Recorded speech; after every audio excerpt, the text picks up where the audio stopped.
There comes a point when people stop buying the sales pitch. That point may have arrived for Labor's Net Zero project. For years, Australians were told that if they simply accepted more rules, more costs, more restrictions, more taxes, more disruption, and endless infrastructure experiments across the countryside, everything would somehow work out beautifully. Power would be cheaper, the transition would be smooth, communities would benefit, and the future would be brighter than ever. Instead, what are Australians seeing?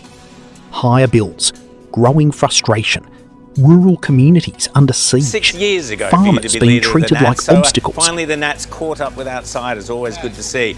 Matt, you're in Canberra. You're at a rally.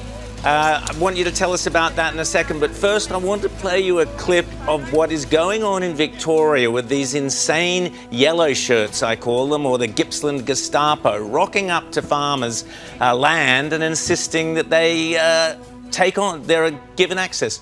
We don't have a grab? Okay. You know what I'm talking about. What is going on, and how dare the federal government have legislation that allows private property to be treated in such a totalitarian, draconian fashion? Yeah, look, it's terrible, and we're seeing the erosion of basic rights in this country, including people's property rights. It should be a basic right for people not to have people come on and invade their land, and particularly egregious here has been the situation where in Victoria landowners have had their rights of appeal, their rights to object to these transmission lines taken away in the Labor Party's desperate attempt to try and resuscitate. Before we continue, do us a little favour by subscribing to the channel, because over 98% of you watching haven't subscribed. It costs you nothing, not even a penny, to join this channel. Have you subscribed? Thanks so much. That desperation is exactly what many critics now see playing out in Victoria and beyond, where landowners are finding themselves confronted by officials demanding access to private property for transmission projects tied to the renewable rollout. Imagine that for a second. You work land your family may have owned for generations. You pay rates, maintain fences, battle droughts, floods, rising costs and endless regulations. Then one day, strangers arrive, telling you they can enter because government says so. That is the kind of thing that enrages ordinary people.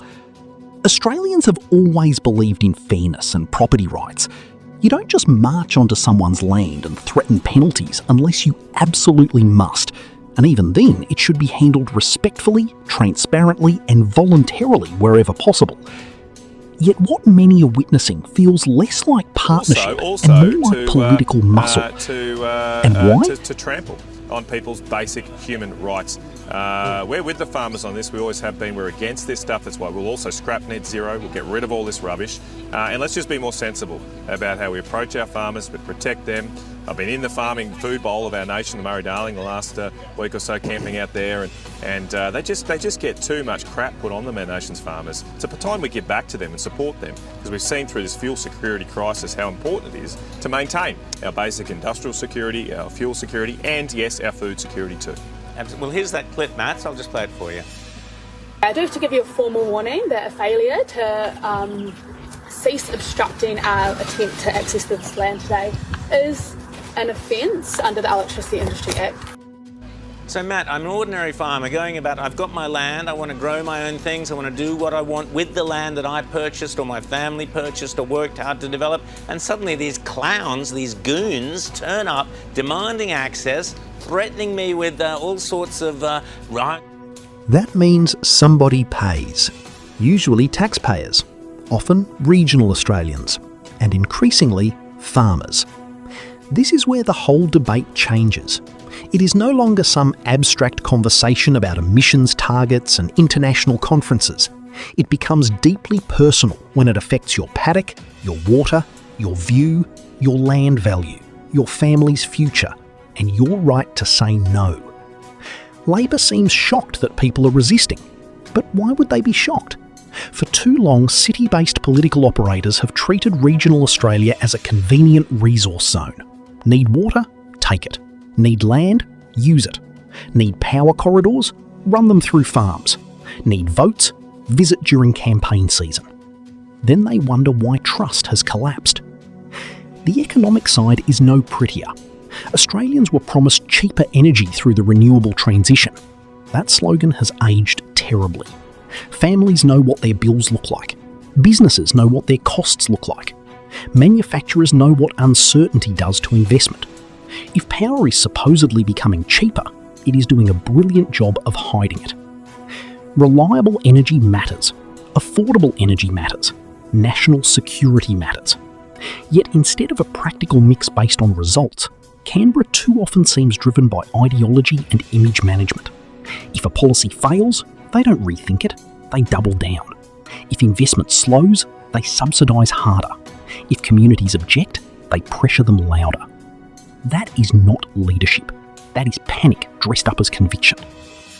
And then there is migration, another pressure point exposing how disconnected government has become from public sentiment. Australians are dealing with a housing crunch, rising rents, infrastructure strain, and cost of living pain. Naturally, many want migration settings. Before elections, politicians speak of balance, control, and common sense.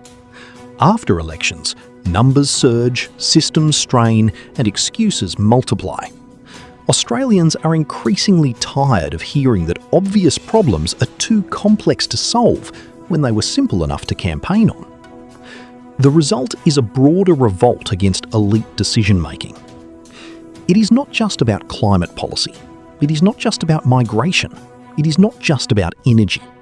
It is about a pattern where ordinary people say one thing and government does another. That pattern is politically dangerous. Regional seats that were once predictable are now battlegrounds. Voters who once stayed loyal are shopping around. Protest votes are rising. Minor parties are growing. Independents backed by wealthy donors try to present themselves as grassroots alternatives, while often pushing the same agenda in softer packaging. And voters are getting smarter about that too. Many Australians now recognise the polished formula. Rebrand the politics, hide the affiliations, use pleasant language, avoid firm answers. Then, once elected, vote with the same metropolitan activist priorities. That trick may still fool some people, but fewer than before. The bigger issue remains this: who is actually speaking for productive Australia? Who is speaking for the farmer who feeds the country? Who is speaking for the tradie paying outrageous fuel and power costs? Who is speaking for young families priced out of housing? Who is speaking for regional communities tired of being managed by people who never live with the consequences? Because it often doesn't feel like Labor is. Instead, Labor appears focused on satisfying inner-city narratives, international applause, and symbolic. That distinction matters. You can support cleaner energy and still oppose coercion. You can support environmental responsibility and still defend farmers. You can support migration and still demand sustainable numbers. You can support reform and still reject incompetence. That is where much of the public now sits, and Canberra ignores that mood at its peril. The truth is, many Australians don't want ideological grand plans anymore. They want competence. They want honesty. They want leaders who admit mistakes, change course when necessary, and place citizens ahead of vanity projects.